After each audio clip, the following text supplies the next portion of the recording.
close my eyes and then I radiate.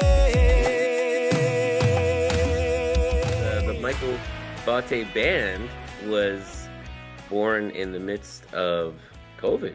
Maybe you can explain to our Mind on Music listeners what I'm talking about.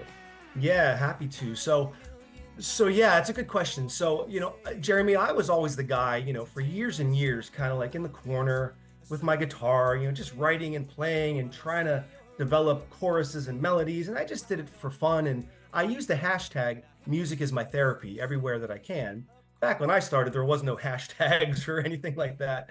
So music's always been my therapy. But like you had mentioned, when COVID, the quarantine came and, time of chaos, confusion and uncertainty. And, I had time to try to maybe do something musically. And, my daughter was a drummer in a few different bands. There's a local music school that she went to called Let There Be Rock.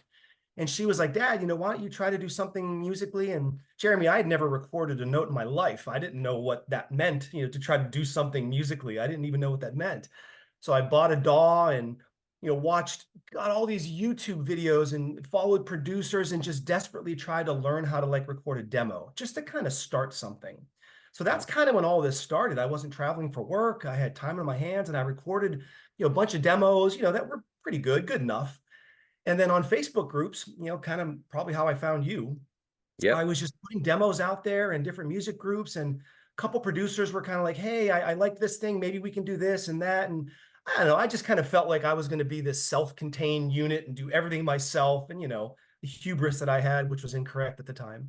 So finally, a producer was like, look, I like this song. I'd like to do something with you. And that's my current producer, Bob Beals from Sound Foundation Studios. So that's how all this started. It was just COVID, me doing demos, found a producer, and now we're just about to release July 5th is our seventh or eighth release. So that's how this all started, man. Yeah. I walk in silence. There are so many things amazing about that. So you've already mentioned music is my therapy, which is one of the things I wanted to talk to you about, because this is actually for our Mind on Music, I believe this is our 53rd episode or something like that. So I watched the Grimrock episode. Oh, thank you. Yeah, he's a friend. Yeah, right on. He's a great guy. He's a really talented, imaginative individual, but also just a really good guy. Yeah. So I saw the music is my therapy, and I thought that was really interesting, because the reason I mentioned the number of episodes is because I've spoken with so many songwriters at this point who, one way or another, whether it was like that was the question that came up, or whether it was just partially the way they approach music is like therapy for so many people. And as listeners as well, people find that, of course, lots of us listen to music at key moments in our lives. We have a soundtrack to our lives. Yeah. But so many songwriters seem to bring that up, that just the writing of the music itself is so therapeutic, So I was going to ask you that. How did that come to be a hashtag that you use, it seems, for everything that you release? Yeah. So I will say, as much as I guess something positive came out of COVID quarantine, the Michael Botte Band as we know it. And without getting into all the details, Jeremy, I will tell you that COVID was very, very unkind to my family in different ways. So I had a lot of material. I had a lot of things to say. And it was always therapeutic, prior, because, like you, like everyone, we've all gone through our trials and tribulations. And I'm 54 years old. When you live that long on the planet, things are going to happen, right? But COVID was tough. So I had so much material and so many things to write about and so many things to say that music is my therapy just kind of grew out of that time. People use different methods to, maintain their mental health, right? A lot of people will use proper therapy, maybe from a professional, or proper medications, or, diet, exercise, all these different things. And I use a little bit of all those things. But for me, just, when you have a thought, when you're going through a rough time, and for me, just writing it down, writing it, just voraciously writing and just expressing thoughts and feelings. And then, as you know, when you continue to do that and put music behind it, this magical thing happens where a song is created. So that's kind of how this all started. It's just me just writing, almost like a diary, if you will, just of the day and the events, and you put music to it and magically it becomes a song. So that's how that all started. Yeah. So one of the things I'm thinking, thank you for for explaining that very clearly, which I Yeah. appreciate. One of the things that I'm wondering, I saw an interview that you did where you were talking about how your dad was, you said he sang more than he spoke. Yeah, that's right on. And I thought that was funny because I was laughing at myself because even now with my kids being teenagers, when they were smaller, I literally would sing to them, "What would you like for breakfast?" You know?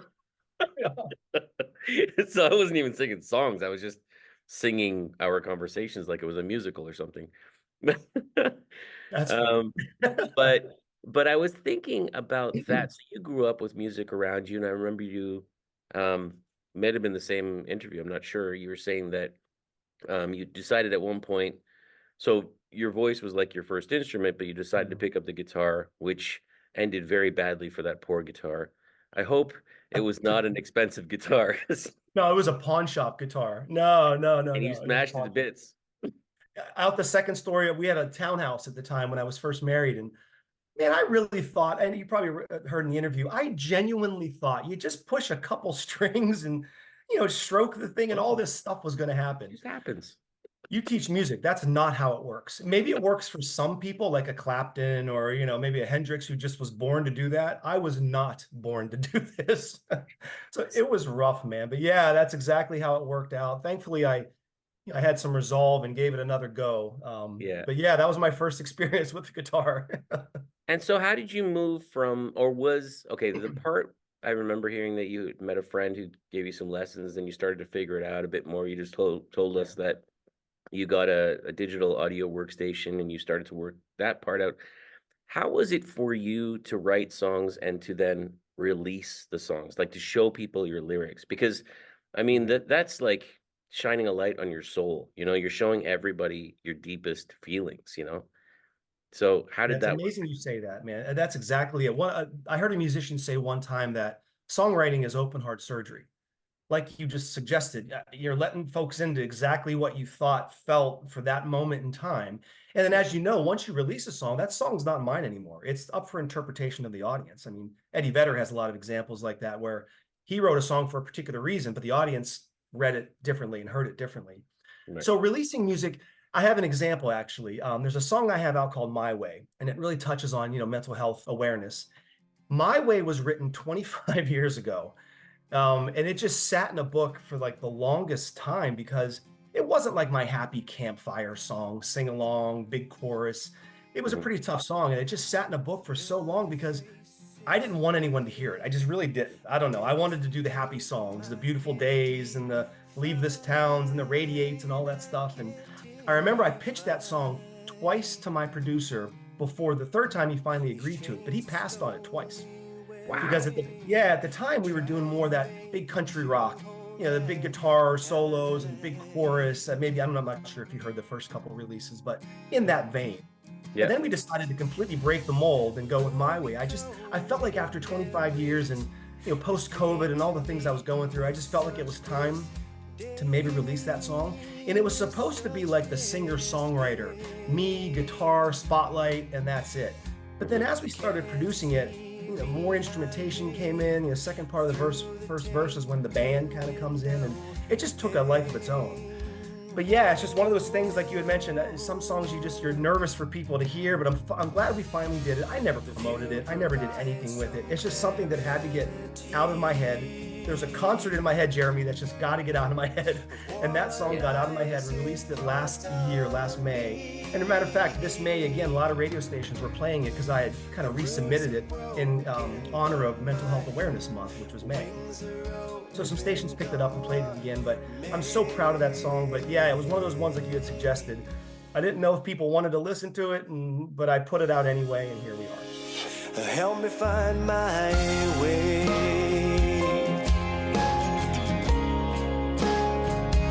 Help me find my way.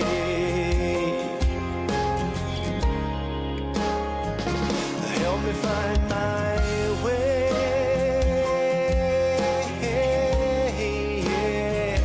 Help me find my way.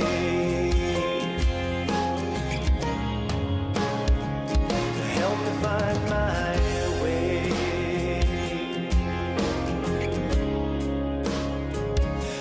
help me find my way. I mean, that's one of the songs that I noted down that I thought it's a really beautiful song. It's like, Oh man, thank you so much. Yeah, like I said, we never promoted it or anything. It's just it's out in the universe, and but I think that's probably my favorite song. It means so much to me, and but it was a different. What's funny is that after we did that one, we went right back to like the big chorus, the big guitar. Radiate was the one after that, so we kind of yeah. broke the mold with My Way, and then went right back into like the big chorus and the big guitar, and went You right know, back that. all that makes sense. Even Leave This Town, which if you listen to it, I mean, in a way, it's really hopeful that, it's leaving this town to go to the next adventure, not because I don't like this town.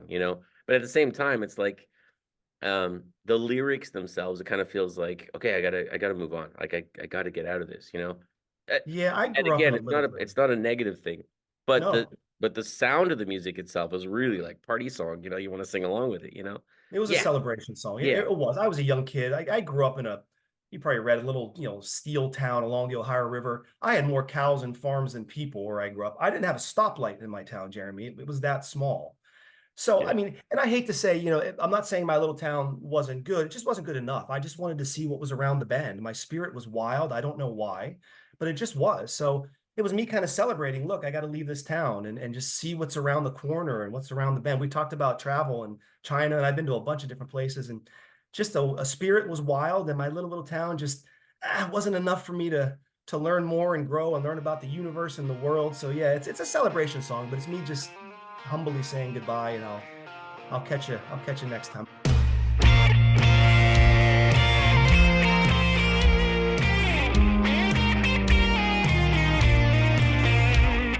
Take me by the hillside. The river flows right where I stand. Save me from the rising tide. The water crests the broken dam. I don't know all the reasons why. I never moved back to that town, but of course, my relatives, friends, I still have many, many. I had my high school reunion a couple months ago in my little town. Really? So Wow. great to go back and see people. Oh, it was so wonderful. But I that was my just saying, hey, thank you, but I gotta see what else is out there. Yeah, people grow in different ways. For me, my growth has been very much connected to travel as well. Yeah. This isn't the first country that I moved to from Canada, and it won't be the last one either.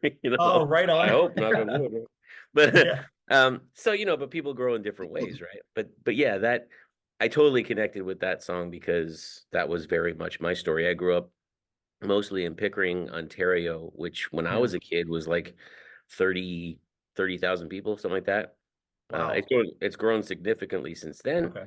but for us, and it wasn't RD1, which I heard you talking about. That was my and what's funny is as time progressed, we then became RD2. Right. It was like, mind-boggling. Like there's another rural delivery. Like there was only one.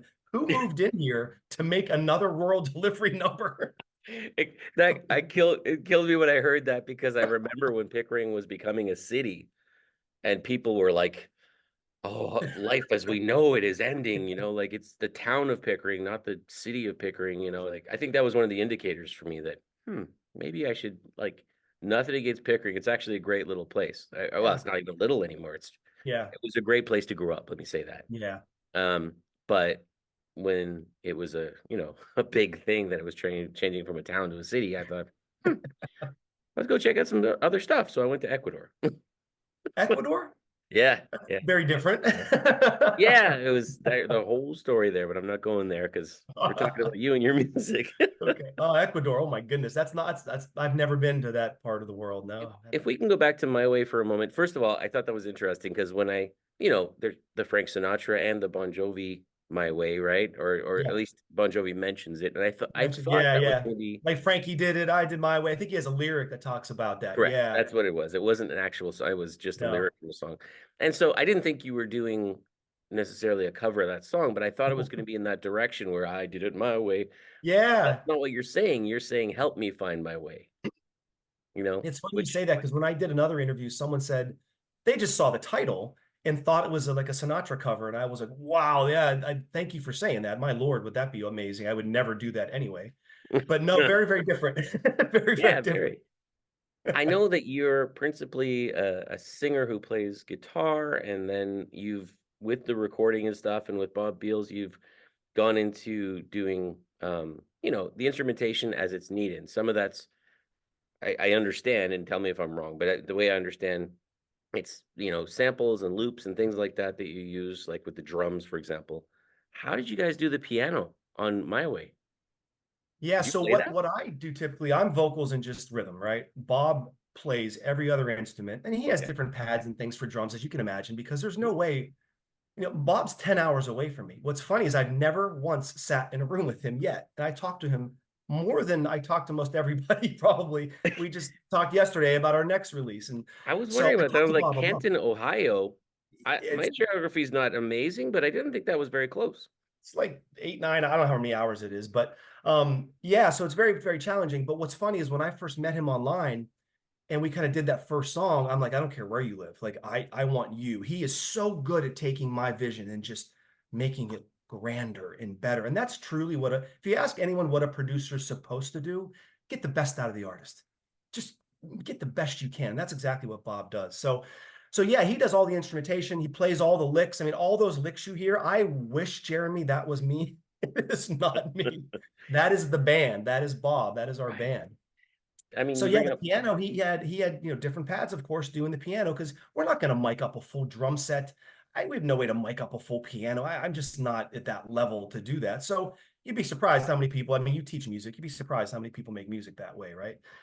So the piano in My Way, that was never supposed to be there. Never. We were going through the instrumentation, and all of a sudden it was supposed to be this singer-songwriter song. And then I don't know, he felt it was sparse, and it's tough with just acoustic guitar songs because sometimes they're kind of, I think they say boring, but there's not much there. Unless you just blow it out with some amazing, song like a James Taylor would do, who I'm going to see, matter of fact, in a couple of months, actually. oh wow. Wow. Oh my God, bucket list for me is James Taylor.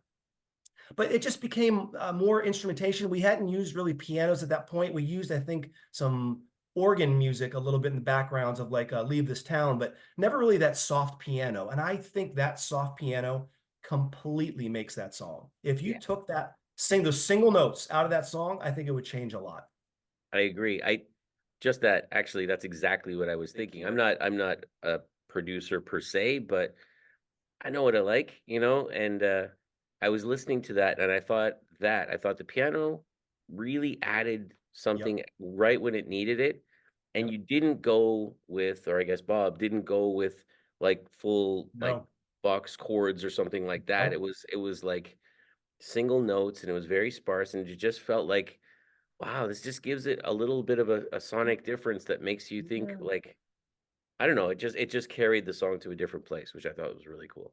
I agree. It like filled it out a little bit. And again, one day we might do that singer-songwriter, which, me, guitar and a microphone kind of thing. There's a couple tunes I have written that probably would be in that vein, but not yet. Not yet. Yeah. The Yeah. next releases we have are like full-on rock productions. They're completely different than anything we've ever done. So maybe next year, maybe we'll do a singer-songwriter song. I don't know.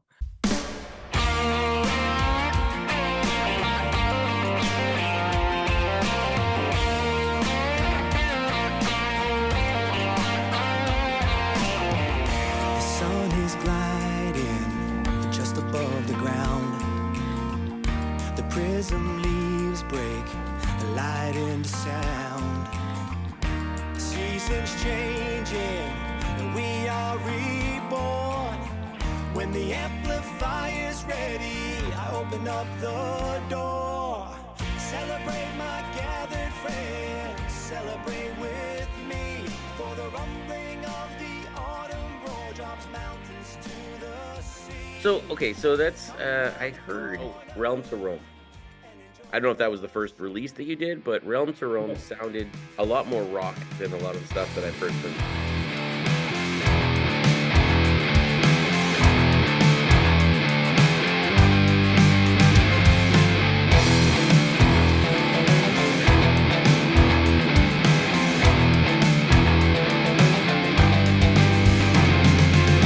There's something out there that's calling.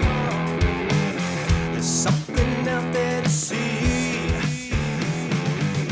There's something out there evolving.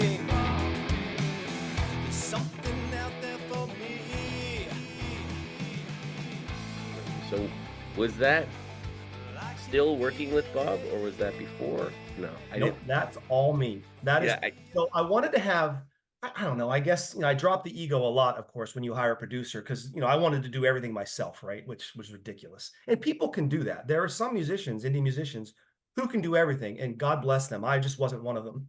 I tried. I actually put out a full EP, 5-song EP when I first started called Radiate.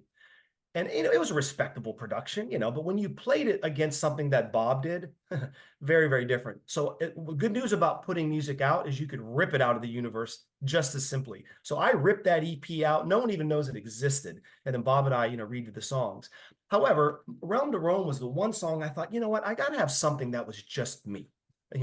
And I'm not saying I don't want Bob, because I could redo that song with Bob, but I just wanted a song that was just mine. And that's Realm to Rome. That was more of that kind of alt kind of modern rock, if you will, from like early 2000s. That's kind of when that was written. And I love that song. It's very different than everything else we've done. However, moving forward, our next releases are very, very rock heavy, like Linkin Park, Evanescence, just really rock heavy. We're just experimenting. Matter of fact, July 5th release, it has a reggae police, reggae rock rhythm to it. We're messing around, man. What do I got to lose? We're just making music and having fun. that's one of the things as well. Speaking with songwriters this past year, I guess almost a year and a half now. But speaking with songwriters, one of the things that I found really interesting as well is people talking about how much they're releasing singles now, Yeah. which I've noticed is your mode of operation as well, Yep. is that you're releasing singles. For some people, it's so I spoke with Lorenzo Wildcard, who Yeah, she's awesome. yeah, okay. Full of energy. Wow. Yeah, I know. I work with, even though it's a big community, you know the names, and she's a name that I know. Yes, I've Yeah. seen her. And So pity, won't serve you well. Don't you know it's time to wake the beast in you? Stand up right now, go catch a wave. Take your chance, be brave, show them you ain't afraid. Yeah, I know, unstoppable you are. Yeah, I know, untouchable you are.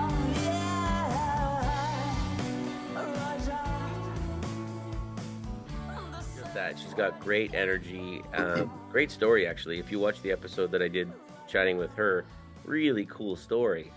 And then she uses the name Wildcard because of that, is she wants to just be able to do stuff as it comes, as she feels it. It's, and some people it's really a lot more sort of pragmatic. It's just like, as an indie artist, you have to do everything. So whether it's you and a producer, either way, like you're helping to promote it, you're writing it, recording it, doing all that stuff, then you have to promote it, you're doing interviews like this. It's a lot of stuff. So if you do one song, you can really sort of communicate directly with your community, Yeah. Whereas an album, that's a lot of work for potentially a couple of songs that won't actually hit anybody's ears, So Yeah. has that been your reason for approaching it that way, would you say? So I've kind of done research and looked and see what other people do. I mean, my record company, more promotes singles than albums. Of course, you could do an album, but they like singles.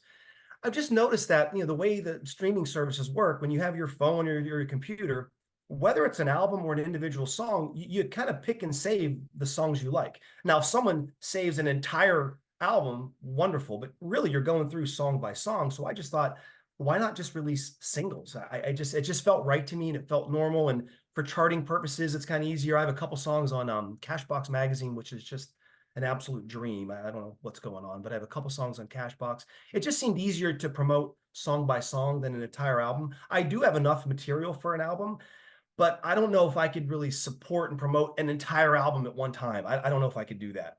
Right. Single by single is a very different, and like you had mentioned, the songs are all very different. Again, the one July 5th, it's got the Police, roots reggae, rock in the verse, and then it's got big Nickelback kind of choruses. And dance with the shadow by a small firelight. And dance with the shadow till the moon gets bright. your shadow and beat on a drum. Dance with your shadow till the sunrise comes. Until the sunrise comes. So I'm just sticking with the singles for now, and it's fun to do, and it's just easy. Every 4 months is what I do, roughly a single, Okay. maybe every 3 months, maybe. My record company per contract is every 4 months, but I could always push that if I wanted to. Right. And I have enough material to do that. I have enough for Bob and I to work for years. Thank you, COVID. I had a lot of things to say. So Well, it's singles for now. yeah, I think that's, I mean, more and more when I first heard, I think the first time I actually heard somebody say that was Lorenza, but Ayanta is another person that I interviewed, another songwriter, producer. She's an amazing talent as well. Independent girl, put your hand in the air and swirl. Make the moves so you can run the world. We be independent girls. Ayanta. And she said, really for her, it was about the direct communication with the community. It was about you put out a song and that's what you're saying at that moment. It's like a conversation, like I It don't is. say, hey, so how about those Toronto Maple Leafs and what did you have for breakfast? And then you don't have 17 conversation starters and you don't let people actually respond to anything, right? So she Yeah. didn't say that. That was me Yeah, right on. I interpreting. get it. No, I So understand that. And even I try to for the summer releases, I try to do more of like a summertime fun song, right? So like a summer release is different maybe than a winter release, at least for me. Like again, this has more of that reggae kind of thing for July 5th, because that's more of a summertime kind of feel, the reggae island kind of thing. yeah. So that applies for July. Now, if I released that song as part of an album in December, maybe it wouldn't make that much sense. So that's just kind of how I do it. I'm not saying it's right. I'm not saying it's wrong. It's just how we're doing it. Yeah, that makes sense. One of the things we were talking about Bob Beals just now, who I did read about him as well, and it's Sound Foundation Studios is his studio. But one of the things I loved that you did with New Rising Sun, I mean, That was our I love first. it. That was our Song. first song. That great song, and I love what you did with that. I think it was just like a YouTube short where you showed a minute 24 of the original demo, and then you showed what it sounded like after Bob got his hands on it. Very different. Let's take a drive all through the night. Rest along the way. Sometimes we feel the need to move on. Sometimes we need to stay. I remember where we came from, and I sure know where we've been. This is not how the story ends. It's how it begins. Oh, oh, oh, I'm ready to face a distant horizon. Let's take a drive all through the night, rest along the way. Sometimes we feel the need to move on. Sometimes we need to stay. I remember where we came from, and I sure know where we've been. This is not how the story ends. It's how it begins. Oh, oh, I'm ready to face a distant horizon, stare into space at the new rising sun. I'm ready to face a distant horizon, stare into space at the new rising sun. I mean, it's amazing because the song, I mean, I have heard lots of demos before and after type of stuff, but I just thought that was a really cool little comparison that you did because the song's still there, the essence of it, right? But then you know, when the chorus comes in and in the produced version, the drums come in, Yep. and the way that he's compressed it, and he has the, you know, the panning happening, Mhm. it builds a whole new literally dynamic as an element of music. It builds in the dynamic to the song, you know? And Yeah, very much. Yeah, very I much. Yeah, that was the first one we did. That was the one that kind of hooked me. And it's so funny. I'll never forget the day that he sent me back, like the cut, the one that he wanted to do. And we had talked about it back and forth. And my wife and I were sitting outside. He sent me the cut, like to approve, right, to move to the next mastering step. And we played it. And my wife was like, "Is that your song?" I'm like, "That is 100% my song through the lens of a producer." Yes, this is why the fact that you think it sounds so much better is exactly why I have a producer. And that was the one. It was so funny whenever we first did that. He had given me so much advice on how to make that song better. And that's when I finally said, "Bob, I'm not going to do any of these things that you just said." And he, was kind of taken aback, like, "Well, why am I here? Why am I wasting my time?" I said, "Because you're going to do it. This is now our first song that we're going to do together." And I love that song so much. It's about life, love, and accepting change. And that's our first one. And that started the whole gig. And, I'm hooked. I was hooked after that one. And I love as well. It's interesting, you know, the Michael Botte Band, right? And I've seen some interviews with you where you're talking about the band idea. Yeah. I thought, were you gonna copyright or was it copyright the word band now or something like that? Oh, my word smash. I said, because someone asked me, "How'd you get the name for the band?" And I thought maybe they were joking, but they weren't joking. And I said, "Well, I did this thing called a word smash where I took my name, Mhm. added the word band, which pluralizes it. And that's how I did it. It was the funniest thing. I don't know how else to explain it." You know, you just used the word that caught my ear in another interview that you did. You said you pluralized it, and I thought that was a really interesting choice of words because that's maybe you didn't mean it this way, so tell me if I'm wrong. But I know because I've been on all sides of that where, you know, I was in a band, I was not in a band, but then I was looking for my team. Like you have to grow a team of people Oh, to get a yeah. song out to people and to make it what you want it to be, etc. You know, and I just thought that was interesting. You said pluralized it because that's really what it is. You know, people think in the traditional sense of a band as the musicians, the drummer, and the bass player, and the yada yada yada. But they don't realize that, like a Taylor Swift, she's not she's not standing up in the world going, "It's just me. I do all of this." She's got a massive team of people that grows every day, and that's her band. You Yeah. know, I mean, Dave Grohl has Foo Fighters, right? But sorry if I'm if people think I'm wrong on this, but it's the Dave Grohl band. You know what I mean? Oh, All it's of his those band. guys, Absolutely. all of those guys absolutely contribute to that, and they make it what it is, right? So he could have called it the Dave Grohl band, even if we went back to the first demo that he recorded everything himself, Everything. Yep. right? So he didn't call it the Dave Grohl band. He called it Foo Yeah. Fighters, but it was actually the Dave Grohl band. So I thought Yeah. that was really interesting that you used the word band, but then when you explained it in another interview that I saw, you said I knew at some point I'd need other people to help bring this to the world, Yeah. and that made a lot of sense to me that that's the band.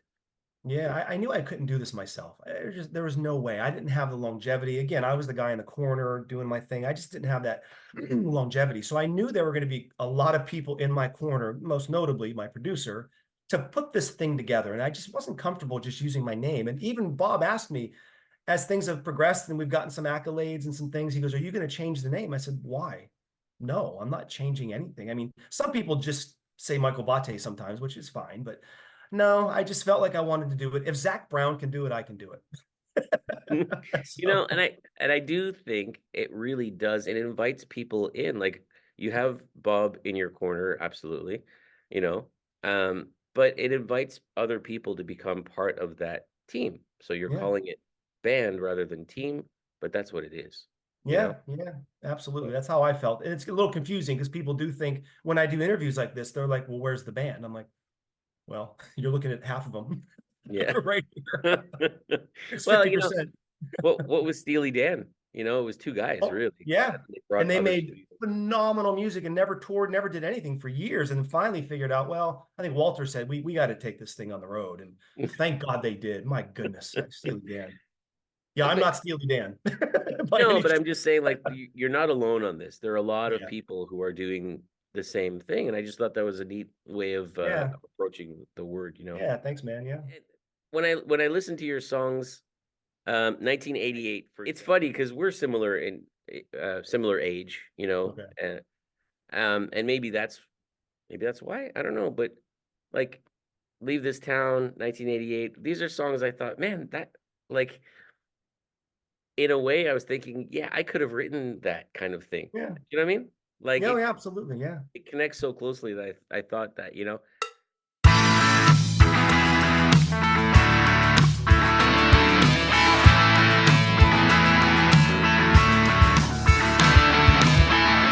Back at home across the western side, me and the old boys took a midnight ride, going anywhere that the wild wind would blow. We gotta make this time last, so then we took it slow, we took it slow. Out in the woods just grooving to some rock and roll. We passed around the bottle and it soothed our soul. A lot of people seem to be asking you about genre. What's your genre? Yeah, yeah. I have so many musician friends that like, that's a four-letter word, if you will. Yeah. Genre is a necessary evil, right? The radio stations that I so desperately try to get played on, and I'm so fortunate that they, take my music. Really, they like genre because they have certain specific formats and audiences, and so genre matters. It really does. But I have so many people, musician friends, that just can't stand the word genre. So I guess if you had to put me into a genre at the beginning, when the New Rising Sun and Here We Go, Leave This Town, Beautiful Day, those were all country rock. They really were country rock songs. The whippoorwills are singing out in the wind. Fire up the Subaru and let's all jump in. Don't you know? Don't you know? A country road may take us until the end, but the bigger, better deal is just around the bend. Don't you know? Don't you know? Don't you know? Don't you know? It's a beautiful day. The blue diamond skies are Beautiful Day as a country rock song, thank goodness that charted at #1 in the World Indie Music Chart last May. So that was kind of our first kind of real big kind of something. Yeah, I saw that. And then of course we did My Way, which was completely different. But it wasn't where my heart was. It just kind of felt like we fell into the country rock thing almost by mistake. Just the way I was writing and the way the tones and guitars we were using and the licks, it just kind of became that. But it wasn't where my heart was. I didn't know too much about that area. So Mhm. that's why Radiate was like our first transition from country rock into more of that alt pop rock, if you will. However, you may have noticed we left a banjo in the chorus, and in the second verse, there's a banjo in that. And we did that kind of for fun and as that transition, like to then I Got a Song and everything else we're going to do. So yeah, I guess I'm more in that alt pop rock, but again, the next songs coming are more modern rock. Again, Evanescence, Linkin Park, Dishwalla, like those kind of bands. We really went pretty heavy on the one October release and February release are way heavy, completely different. So I guess right now, all pop rock, but wait till the next songs. Then you can tell me whatever genre you want me to be in. I don't know. See, I was thinking that I know how people have their like formats that they have to fit in. So if I'm a rock radio station, I have to play rock Yep. on my radio, right? But it seems to me like that's becoming kind of an old school way of thinking of it. Because if Yeah. everybody's releasing singles and everybody's releasing what they feel at the moment, Yep. you, Lorenza, Ayanta, whoever, even I mean, whoever it might be, they're going to fit into a genre radio station per song, not per artist, Yeah. because otherwise you're Yeah. kind of falling into a trap where you limit yourself. So that's part of the thing that I was thinking, like it just seems like that's kind of becoming an old school way of thinking of genre to begin with. Yeah. So No, I agree with that. And for me, honestly, forget the genre. I always say this. I say this in every interview. I want my music to do one of three things, preferably all three, just one of the three, make you move, make you think, or make you feel. And a different song will do that. Maybe My Way doesn't make you move. Maybe that makes you think. Maybe Radiate makes you move, but it doesn't make you feel. I don't know. I'd want to do one of those three things. And if I can get a song to do all three, my goodness, we all win. I'm not sure if I've done that yet, but I'll try. But that's really all I want. Great goal. Genre, whatever. I just want people to move, think, or feel. That's it.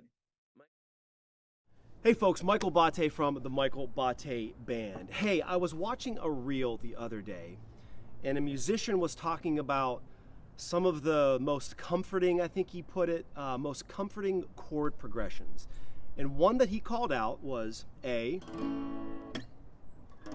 C sharp minor, B. And I thought, Radiate, guess what the chord progression is in Radiate?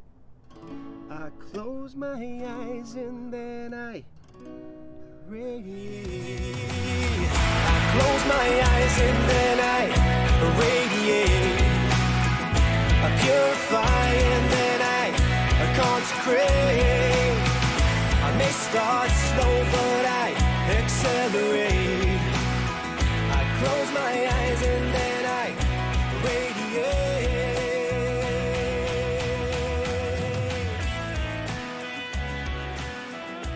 When we talk about genre, one of the things that I'm thinking, of course, I understand how radio stations need to have a genre to fit your song into, but I don't see how that has to be you as an artist fitting into that. But also, I'm thinking about the, like, you know, the stories that Elton John tells in the 1970s when he put out Honky Tonk Chateau, and that one song was on several genre radio stations. So he was on like the disco and the R&B, and he was on the rock, and he was on for different songs on that album. If you listen to that album, it's got at least 3 or 4 different distinct genre sounds. Yeah. I was kind of anticipating your answer on that, you know, as a musician, as a songwriter, I think to make it great, you have to play what you feel. Like it has to start from that real place. Don Henley, I think it was, did an interview about that, and you said it yourself that when you start with a song, it's yours and it's personal. It's, you know, it's coming from here, right? At some point, arrangers take it and the producer takes it and this person takes it and the way they market it and all those kinds of things. Like he was saying, when I write a song, it's mine. And when I give it to all those other people, it becomes the world's, you know? That's true. No, it's absolutely true. Yeah, and you're right. So in like when it comes to genre, as an example, my October release, and that's a little while away. It's kind of my angry, kind of pissed off at the world song. Mm-hmm. So it's heavy guitars, big piano, big synth, you know. Could I have done that in a singer-songwriter version? Maybe one day I'd do like an acoustic stripped down version of it, maybe, but that needed to be a big, loud, distorted, angry song. And that's just what it is. Yeah. So maybe one day I can change the genre, but yeah, for that one's just going to be more that modern rock, aggressive kind of thing, which that's just where that song fell. That's the feeling I had. I'm not saying all modern rock is angry. I'm not saying that, but it's just those big distorted guitars, and I had a message to say, and it just fit that modern rock synth kind of genre. That's how that one's going to work. When you and Bob, like when you send Bob a song, do you guys start off with, maybe you say to him, listen, this has to be the way I see this. It has to be a big, boomy, distorted thing. And then he goes with it from there. Is that the way it works? Yeah. So the good news about what we've been doing so far is, again, over COVID, I recorded a ton of demos, like a lot of demos. So my vision is already in that demo. So the good news is that I have a lot to give him. Moving forward, once we get through my demos, we're going to be starting from complete scratch, which honestly, that's going to be years from now. I have so many demos recorded. Again, Jeremy, I have that concert in my head that I got to get out of my head. So we're running through all my demos. So I've already gotten that vision and guitar tones and kind of where I think it should be. Now, of course, whenever we work with it, you know, we adjust and arrange a little bit and add maybe a synth should be here and not here, and, you know, make sure you get the dynamics of the song. We're big into dynamics of songs. I love for songs to take a ride up, down, backwards, sideways, all those. I don't like just, you know, one level. I like to go like this with my songs. So we talk about a lot, you know, how to build a chorus and lift the chorus. But yeah, so a lot of my vision is already in these songs that we're doing. So it's a little bit easier right now. So yeah, Bob is very true to my vision, but as you can imagine, he just accentuates it and makes it so much grander and better, you know? You know, I didn't think of this until what you just finished saying, but when you said that, it made me think of this. There's this really cool video where they take, like, I think it's 3 or 4 different professional photographers, and they have a subject, a model, who sits in a room, just a plain room, like it's the same room, the same setup, everything. Mhm. But before the photographers go in to take the photographs, they tell them about this person's life. Same model, right? The first person, they tell them, oh, guy is like a very successful executive, and he's worth like, high 6 figures and yada, yada, yada. And they go and they take photographs. And then the next photographer comes in, same guy, dressed the same way, same room. Oh, this guy actually, he lives on the streets. He's homeless.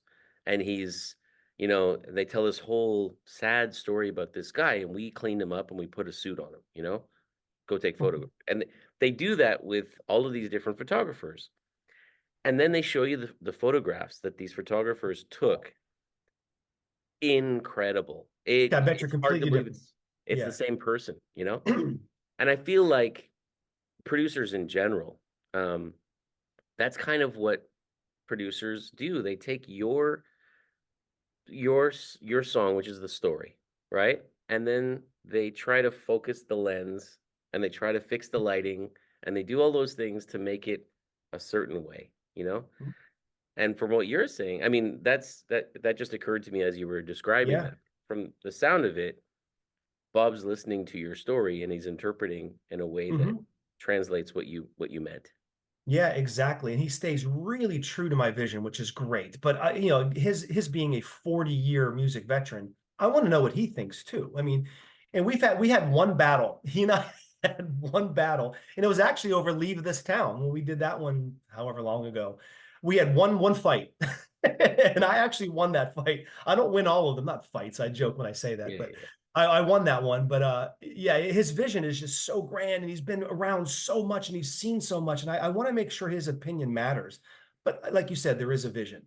I mean, it's no different than buying a car. All cars get you from A to B, but you can get from A to B in very different styles, very different ways. But it's still a car. It's still a song telling a story, but the way that story is told could be in very different ways, which is exactly kind of what you're explaining. Even with the photography, that's a story, but it's told in a different way. That's cool. I think I mean, I think you're really lucky to have found somebody who is able to do that, to translate Oh, your story. yeah. So Um, fortunate. Yeah, so very fortunate. And it doesn't always work that way. We knocked it out of the park. And I did work with, I won't say names, but I did work with another producer prior who was trying to help me do, matter of fact, the October release. He and I were working together on it. And it just wasn't a match made in heaven. We couldn't click. It wasn't his fault, it wasn't my fault. We just weren't on the same page, right? So that just kind of fell apart. And then Bob came along, and it just fits. He's just such a sweet minded individual and just wants to be helpful to everybody. And it just, our personalities fit. He's one of my best friends I've ever had. I've never spoken face to face to him. He's one of the that's best friends amazing. I've ever had. I mean, he knows everything about me. I know everything about him, and it just clicked. And it works that way sometimes. When it clicks, it just works. Yeah. I mean, and that's the same for bands. Oh yeah, I've been in bands where we played good music, and yeah. it was nice. And then I played in 2 bands that come to mind right away, that I was just like, the communication was so natural that I was playing bass in one band here in China, actually.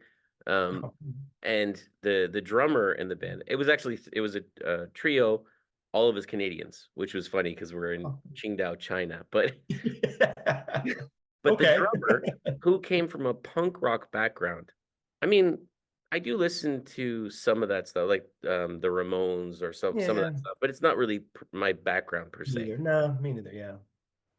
The guitar player, whose only band experience was in a South African band that he had played, I don't know, really, really cool music, but totally different than my style. And the drummer, we came to this point where I wouldn't look at the drummer purposely for a whole set, because I'd see if I could communicate with him musically. Ah, right on. Yeah.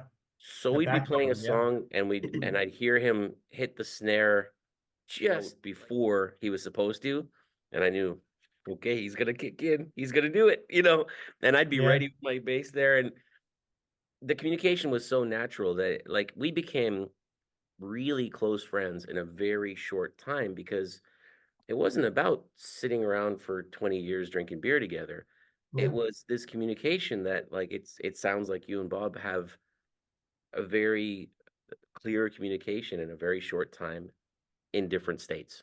Yeah, no, it's so amazing that. So here's another example. So Radiate, the one song that kind of, is on Cashbox and all that, which is just phenomenal. Um, Another producer who's in the Big Records family, loved that song and actually did a kind of lounge club remix of it. And he gave Wow. me a bunch of stems and he's like, hey man, what can we do with these stems? And he wants Bob involved. He and Bob are friends. So he just sent me just this week a bunch of stems for like a lounge club remix that now Bob and I are gonna like put into a full song. I have no idea what the hell to do with this, but how amazing to have like this completely different view. I don't know, like a lounge club mix. I don't even really know what to do with it. I don't have resources or radio resources. I'm more in that, rock world, but I just want to have this version because it's just so different and so eclectic and so creative. And I don't know exactly what I'm going to do with it, but I want to have it. Yeah, that's cool. And then you've got stuff like SoundCloud and Bandcamp and things like that. You can just put them on there and see if people Yeah. listen to it, kind of thing. Yeah. We'll get it out there at some point. I just don't know. It's funny. I was talking to someone recently. I was doing an interview, and he was asking like, "What's my format?" And I was like, "I don't really have one. Like, I find Those are people the who I best think things. Yeah. that's it. Like, if I find somebody who I think is going to talk about music and is going to be interesting, that's my format. That's Done. it. You know, Done. recently I spoke with a conductor educator who's super interesting, like really cool story. The week before that, we did I did one with a guy named Phil Yale, who you should actually talk to because he does a podcast called Phil's Tracks on Spotify. Okay, I'll have to look him up. He's actually in Ohio as well. Oh, no kidding. Yeah. Phil and I did a thing on the Brill Building. All the Brill Building writers, Carole King and Jerry Goffin and all those guys. Actually, Greatest ever. you made me think of that because one of the writers at the Brill Building was a guy named Doc Pomus. Super interesting. There's a documentary about him called AKA Doc Pomus. And one of the things he says in the documentary is to be a great songwriter, you just have to write. And he doesn't mean that like, you need to write songs to be great. No, he means like you can't avoid it. It doesn't matter if anybody's going to listen to it. It's this thing going on in your head and you have to get it out. And you've said a couple times you have a concert going on in your head and you just have to get it out. It's got to get out of my head. You are not even close to being alone on that idea. Like, Yeah. I've asked myself so many times, like, why do I do this podcast? Why do I write these songs? Why do I do all these remixes? I spend sometimes an entire weekend instead of going out and hanging out with my friends or I spending know. time, whatever. I end up sitting with this computer doing remixes of Happy my as can stuff. be. Happy as can be. Happy as can be, and I go into work. I go into the classroom on Monday, and I'm revitalized. Why? Yeah. I don't get it, but I know I'm not alone. No, not at all. And Bob and I joke because every time we kind of go through and he has a process and how we there's an approval process that we make it to the next step. Once the mix is done, then we get into the, mastering phase. And we always joke about like, when is the song done? You could always tweak and mess and should we cut the highs here a little bit? Is there enough bottom end? You can make yourself nuts. So Bob always jokes that finally the song is surrendered. It's just surrendered. Like I cannot listen to this as much as I love everything I've done. Of course I do. They're mine. I can't listen to some songs anymore because I've heard it 5,000 times during the writing, the production, the mix. Like, oh my God, I can't listen to this anymore. You just surrender it and thank God you move on to the next one. That's awesome. I remember one of my sisters, I have three sisters. One of my sisters is a poet and she's written a couple of books. And I asked her that as well. And she said, just at a certain point, you have to just say, that's as far as I'm going to go with it. It's not as far possibly as it can go, but it's as far as I'm going to go with it. Otherwise, this will be the only thing that I write in my whole life. And I'll just never surrender Yeah. it. You know, like And you'll make you didn't yourself say that. crazy. You know, you just, Yeah. but, you know, we suffer for our art, of course, but we can't suffer that long. Yeah. No, and You there's gotta have more some art to joy be at some made, point. you know? Question, videos. So actually a bunch of questions. Do you make the videos yourself? How do you decide which songs to make videos for? Um, like how does that work for the videos for the songs? Because like My Way, for example, I saw on YouTube there was at least one comment. There were a couple of comments, but there was one that was like, great song, great visuals. And I was thinking the same. It fit really nicely. So how do you work that process? Yeah, so specifically My Way, so I was on a pod, interview like this with a group called Vox and Guest, Vox and Sticks, Yeah, Christina and Christina yeah, Vox. Yeah. Christina and Greg. Yeah, they're wonderful. And She's a Greg great made that interviewer. video. They're amazing. Greg made that video for me. I had no idea he was going to make that. So during our interview, he put that video up, and I was like, "My Lord, Greg, that is just a wonderful visual to get, the idea of the song, into a visual format." So he did that one. I did nothing for that one. I should Radiate. clarify. I say Christina's name as though I know her. I don't know her at all. I've just watched so many of her interviews. I feel like Yeah, they're just it's absolutely wonderful. They've built such a community, and I was part of like the original community. And so yeah, Greg did that one for me. But Radiate, I just kind of did myself. I wanted to try to have some visuals that kind of mimic the lyrics and in segments. So to be honest, there's so many in this digital age, Jeremy, there's so many sources and resources for videos. And I mean, someone asked me if I knew all the actors, in the video Radiate. I'm like, no, no, they were. It's all footage that I. Now it did take a lot of time to find things that matched and worked, and I mean, it takes a lot of time to do it. But I do all that myself just for fun, and over a weekend, I just try to get a visual representation of the lyrics as best I yeah. can. And I Radiate do the was one of same. Sometimes I just do remixes of other people's songs. them. Yeah. So I did a remix of Rhiannon by Fleetwood Mac, and I turned it into like a club mix kind of thing. Oh, right on.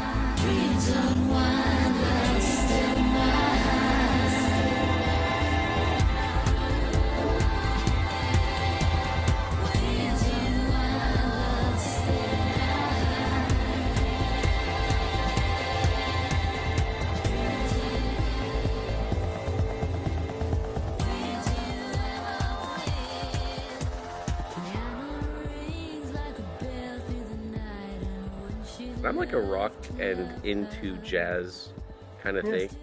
Studied classical my whole life. So I don't know where that came from, but I just heard one of those. They have those videos out there where it's just the isolated vocal track. Yes. And I was like, I don't know why, but I just heard these drums in my head and I thought, oh, that's what I'm doing this weekend. So I've done videos where I used like some of their original live concert footage and then remixed that as well. So I know I know what you're talking about. I've done that myself, but I was just curious if that was you, if that was like your interpretation of it visually. Yeah, just me messing around. And to be honest, I don't make many. I've only made one, full video for a song because, as you know, in this day and age, it's shorts. It's 15-second reels. It's 30-second reels. It's just a quick thing of you and the hook. And so I haven't really done that many videos. They're fun to do, but I'm not sure how much traction they really get. I do know that what's kind of cool is one of our partners in Big Records runs the world's largest, I think it's the world's largest Roku TV music channel. So any videos you have can get played on Roku TV, which is really cool. So that's one good reason to make videos is that you can get them exposed on the world's largest Roku TV channel. So that's one of the reasons why I did a Radiate video. That's kind of why I started making videos. When you said that, I was thinking about a guy that I spoke with, really amazing community, actually, entree musician. They're called the Entree Musician Community. Jerry B is the guy that I spoke with from that community. And he has like a whole television program that he puts on Roku and a bunch of local TV stations and stuff. And basically he does this, but on TV, and Roku is one of the things. So when you said that, I was thinking about Jerry and his thing. Yeah, I had no idea Roku did that. I didn't know, but now I do. Yeah, well, I mean, I learned a lot from Jerry, and I've only spoken to him a handful of times, and he's in the United States as well. Yeah. But I've learned a lot from him, and that was one of the things I learned. Yeah. But I started making videos as well because I would play them for anybody who would listen, you know, friends, my wife, whatever, my kids, and they'd be like, "Mm, it's nice." Like after 10 seconds, you know, like it's a 3.5 minute song, you know. Come on, wait. When I put a video to it, I might get a full minute. Yeah, maybe a minute if you're lucky. Yeah, that's about the limit. I think 60 seconds is like the absolute limit for the human, psyche, the attention span. They say now it's 3 seconds. You have It's 3 to 5 seconds to yeah, have someone keep looking at what you've done or they're scrolling to the next one. 3 to 5 seconds. That's where we are today. that's amazing. Yeah. A couple of questions. I honestly, really, for what I wrote down, you answered most of the questions I had for you before I asked them, you Right. know, which is awesome. Like, Just chatting music, man. Just chatting music. yeah, it's just a really good flow conversation. So thank you for that. I appreciate that. Yeah, right on, man. I do have a couple more questions. One of them, well, I want to mention because you mentioned radio before, and I read that you're on over 2,000 stations currently. It's hard to estimate because every week, every month it changes. But I did my best to try to look at the different promoters I was doing and what I was doing, and it was in that 2,200-ish range. Today it may be 17. I have no idea, but yeah, we were around that area. Yes. Yeah, that's pretty cool. And you've won a bunch of awards. So the ISSA, I heard I heard your music on ISSA radio, Oh, which what a great organization. Do you know ISSA? It's such a powerful organization. I've been learning about it over the last couple of months. The first person to mention to me was Lorenza. Grimrock Yep. was nominated by them. I interviewed Demi Michelle Schwartz. She's up for a bunch of awards. I don't think they've announced the winners yet. No, so the way it worked is, so we were all nominated, back in like April, and then May was the final tally, and then you see which category you made it into the finals for. That's how it works. So fortunately, I can't believe this. I was nominated for 6 different categories, and we made it into the finals for all 6. I don't know Wow. what planet I'm living on right now, but so if you make it to that stage, now it's in the hands of industry professionals, musicians, producers. It's all a voting process. Okay. And the winners are announced at a huge red carpet gala event in Atlanta. Yeah, Demi Michelle was telling me Yeah. about that. She had shared with me some of the photographs, and I was like, literally red carpet Oh yeah. gala event. It's kind of like people have said this before, almost like the Grammys for like us indie folk, maybe in that realm. You may at least they make you really feel important. Tammany and Rick Spins. So Rick Spins does the ISSA radio, and Tammany Dove runs the whole show, and they're just wonderful people. They make us look, feel just wonderful with everything they do. I've never been to the ISSA shows. This is my first go in it, and to be honest, Jeremy, when I heard all the talent, all the music played on ISSA radio, and I was played on there, thank goodness, I thought to myself, I'm going to sit this one out, man. There's just no way I'm going to compete with like some of the people I heard. I'm like, oh my goodness. But then I thought, well, why not me? I don't know. Let me throw my hat into the ring. And then here we are. I'll be in Atlanta, maybe walking on stage. I don't know. We'll see how it goes. I don't care. I've won already. The fact that I get to go to Atlanta being nominated in 6 different categories with these ridiculously talented people, I've won already. I love it. I love that whole idea. When I first heard awards, the music teacher in me was like a little nervous. Yeah. Like, How do you award art? It's hard to award yeah, art. you know. Yeah. But when I spoke with all of these people, Jennifer Alvarado is a country artist as well, who I interviewed a while ago, and she and Demi Michelle, they met at, I believe, at the ISSA Awards event. Yep. And I just thought, okay, so no, this isn't so much about the award. This is about the community that it builds. Networking. And what you just said, like, do I put my name in? Do I put my name? Yes, I do. I do it. Just go for it. I love that. It's like we talked about releasing that song for people to actually hear, It's sort of a different perspective on that same thing. Is just take the chance and see what happens. Yeah, and I'll tell you a story about ISSA, which is really important. So when I first started, my Leave This Town, as a matter of fact, was played on a couple of radio stations. One of them was Blast FM. And I met all these DJs and these people. We were doing an interview just like this, and they loved that song so much that they had just gone to the ISSA Awards, and they met Mark Rosner, president and CEO of Big Records. Okay. So because the DJ, this is the story that you hear like in the 70s, right? A DJ played my song, Yeah. knew the owner of a record company and said, hey, you need to hear this song. You need to talk to this guy. That's So then I amazing. met with the CEO of Big Records. He was like, yeah, I want to sign you. Here we are. Just because Leave This Town was played on a radio station. Wow, you're And right. they met at ISSA. Yep. That reminds me of the stories you hear of Heart when they started out in Vancouver. Like they're from Seattle, but they started out Yep. really. They hit Vancouver was their first like, big thing. They started to play shows that they were recognizing all that. Rush, Rush getting played in the States, and people thought it was Led Zeppelin. Yeah, it's a good compliment. That register, he has that high register. Yeah. Yeah, which they absolutely. And Led Zeppelin has never suggested otherwise, but Rush was not trying to sound like Led Zeppelin. They just, that's who they were, but they got played on the radio. A bunch of people heard it, and that's what happened. And that, like, you don't hear those stories anymore. That's such a cool thing. I couldn't believe it. Yeah. Yep. Leave This Town. It was that song. Yep.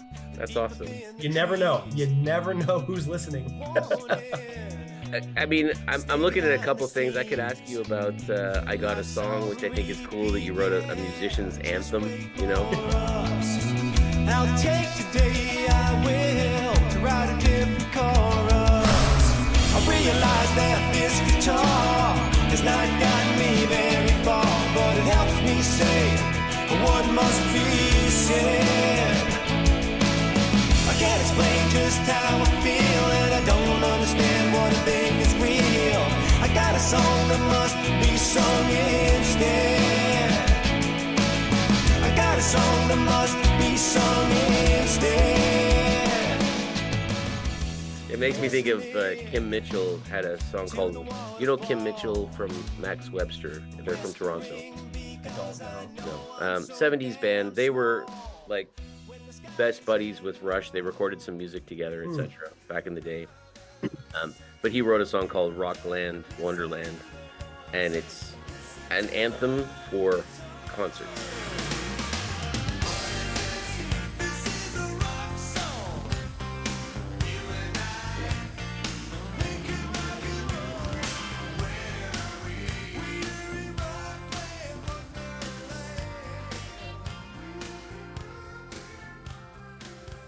And you've written an anthem for musicians and artists, Yeah, at least I humbly, labeled it as such. Yeah, I just recognize, and this, you're a creative type, obviously. You talk to creative types all the time.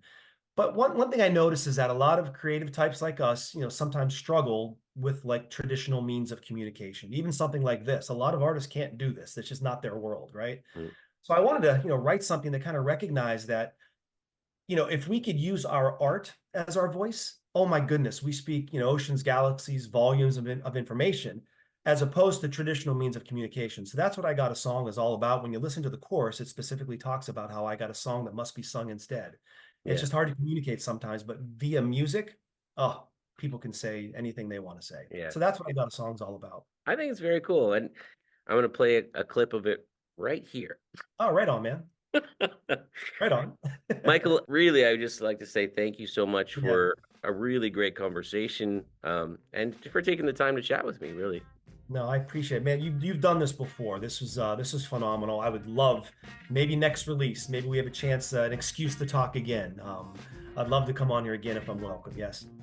You're absolutely welcome. Yeah. I love it. I mean, it would be so cool. What I'd love to chat with you about, honestly, is the stuff that you start to put out with Bob, that you start from the beginning of the line with him, Yeah, that's going to be, unfortunately, I mean, hopefully we're still around. That's going to be probably years down the line, because we are blowing through all these demos, but there will be a point where he and I have to start. I mean, the songs have already been written. They're written, arranged, all that. But as far as like just starting with the real music together, as opposed to me sending demos, right now they're just written in the book, and I have little acoustic, versions, which is like how most songs are started, right? Yeah, that's going to be interesting to see how we kind of like almost co-write, if you will. That's what I'm thinking. But we don't have to wait until then. I would love to chat with you again. Yeah, right on, man. Before that point. Awesome, brother. All right. Thanks a lot, Michael. The Michael Botte Band. I really like what you got, what you and Bob are doing together, and I really look forward to seeing where it goes and hearing from you again. Thank you, brother. Appreciate you, man. All right. Cheers. Thank you very All right, much. see you, man. Bye. Bye-bye. Don't forget to like and subscribe. Good night.